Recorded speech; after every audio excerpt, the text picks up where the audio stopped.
நம்ம தமிழ் சினிமாவுல போட்டி போட்டுக்கிட்டு கோடி கோடியா சம்பளத்தை உயர்த்தக்கூடிய நடிகர்கள் யாரெல்லாம் தெரியுமா? லிஸ்ட்ல நம்ம ஃபர்ஸ்ட் பார்க்க போறது மணிகண்டன். நம்ம தமிழ் சினிமாக்குள்ள மணிகண்டன் நுழைஞ்சி கிட்டத்தட்ட 10ல இருந்து 12 வருஷம் இருக்கலாம்னு சொன்னா உங்களால நம்ப முடியுமா? ஆனா 3 வருஷத்துக்கு முன்னாடி ரிலீஸ் ஆன ஜெய் பீம் படத்தின் மூலமா தான் இவர் பட்டி தொட்டி எங்கும் ஃபேமஸ் ஆனாரு.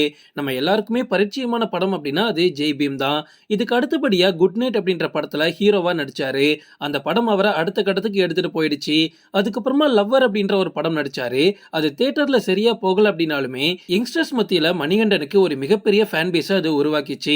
அதுக்கப்புறமா மணிகண்டன் ஒவ்வொரு கதையையும் ரொம்ப பார்த்து பார்த்து சூஸ் பண்றதுல ரொம்ப முடிவா இருந்திருக்காரு. மணிகண்டன் தொடர்ந்து ஹீரோவா நடிச்சதுக்கு அப்புறமா நம்ம தமிழ்ல ஒரு முக்கியமான இளம் நடிகரா மாறினாரு. இப்ப ரீசெண்டா அவரோட குடும்பஸ்தன் படம் ரிலீஸ் ஆகி சும்மா சக்க போடு போட்டுச்சுன்னு சொல்லலாம். ஒரு இடத்துல கூட ஒரு சின்ன நெகட்டிவ் ரிவ்யூ கூட பார்க்கல. அவ்வளவு தரமான படமா இருந்துச்சு. இந்த படத்தோட வெற்றிக்கு அப்புறமா ஆரம்பத்துல 50 லட்சத்துல இருந்து 1 கோடி சம்பளமா வாங்கிட்டு இருந்த மணிகண்டன் இப்ப அவரோட சம்பளத்தை 4 கோடியா உயர்த்தி இருக்காரு. லிஸ்ட்ல நம்ம அடுத்து பார்க்க போறது விஷ்ணு விஷால். யாருக்குமே வெற்றி தோல்வி நிரந்தரம் இல்லை அப்படின்னு சொல்லுவாங்க. அது விஷ்ணு விஷாலுக்கு பக்காவா பொருந்துன்னு சொல்லலாம்.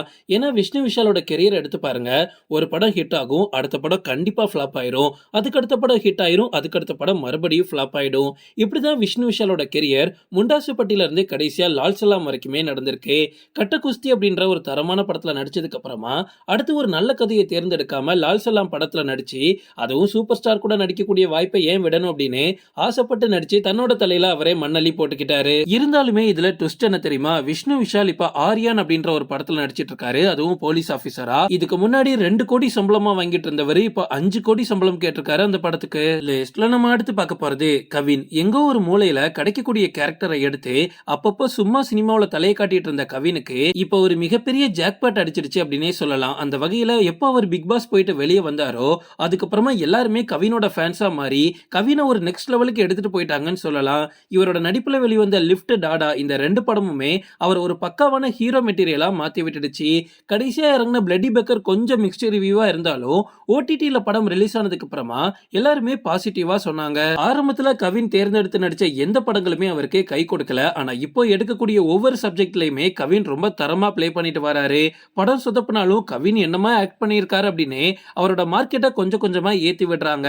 அந்த வகையில ஆரம்பத்துல 50 லட்சத்துல இருந்து 1 கோடி சம்பளமா வாங்கிட்டு இருந்தவரு இப்போ ஒரு படத்துக்கு 2 கோடி கண்டிப்பா கொடுக்கணும்னு பிடிவாதம் பிடிக்கிறாராம். லிஸ்ட்ல நம்ம அடுத்து பார்க்க போறது சிவகார்த்திகேயன். இவரோட படங்களுக்கு எப்பவுமே மக்கள் குடும்பத்தோட ஒரு ஏகபோக வரவேற்பு கொடுப்பாங்கன்னு சொல்லலாம். எதனால விஜயோட படங்கள் மொக்கையா இருந்தாலும் அதிகமா கலெக்ட் பண்ணது தெரியுமா? அவருக்கு ஃபேமிலி ஆடியன்ஸ் ரொம்ப ரொம்ப அதிகம். படம் ரிலீஸ் ஆகி 3rd 4th வீக்ல கூட எப்பவுமே ஹவுஸ்ஃபுல்லா இருக்கும். அதுக்கு காரணம் ஃபேமிலி ஆடியன்ஸ் தான். அவங்க பொறுமையா வந்து பாத்துக்கிட்டே இருப்பாங்க. அதை இப்போ சிவகார்த்திகேயன் பிடிச்சிட்டு வராருன்னு சொல்லலாம். ஆரம்பத்துல இருந்து இப்ப வரைக்குமே சிவகார்த்திகேயன் கிட்ஸோட ஃபேவரட் ஹீரோவா இருக்கிறதுனாலயே குடும்பமா இவரோட படங்களை வந்து பாக்குறாங்க. இதனாலேயே இவரோட மார்க்கெட் கொஞ்சம் கூட சரிவை பார்க்காம மேல போய்கிட்டே இருக்குன்னு சொல்லலாம். இதுல முக்கியமா நம்ம தமிழ் சினிமாவுல மிகப்பெரிய ஹீரோக்கள் கூட பண்ணாத அளவுக்கு 300 கோடி படத்தை வேற சிவகார்த்திகேயன் கொடுத்துட்டாரா? அதனால சம்பளத்தை உயர்த்தி தானே ஆகணும். அந்த வகையில யாருமே எதிர்பார்க்காத அளவுக்கு பராசக்தி படத்துக்கு 50 கோடி சம்பளமா வாங்கியிருக்காரு. லிஸ்ட்ல நம்ம அடுத்து பார்க்க போறது தனுஷ். நேத்து பெஞ்ச மலையில இன்னைக்கு முளைச்சவங்க எல்லாம் சம்பளத்தை கூட்டும் போது நம்ம ஏன் கேட்க கூடாது அப்படின்னு தனுஷ் ஒரு மிகப்பெரிய முடிவு எடுத்திருக்காரு.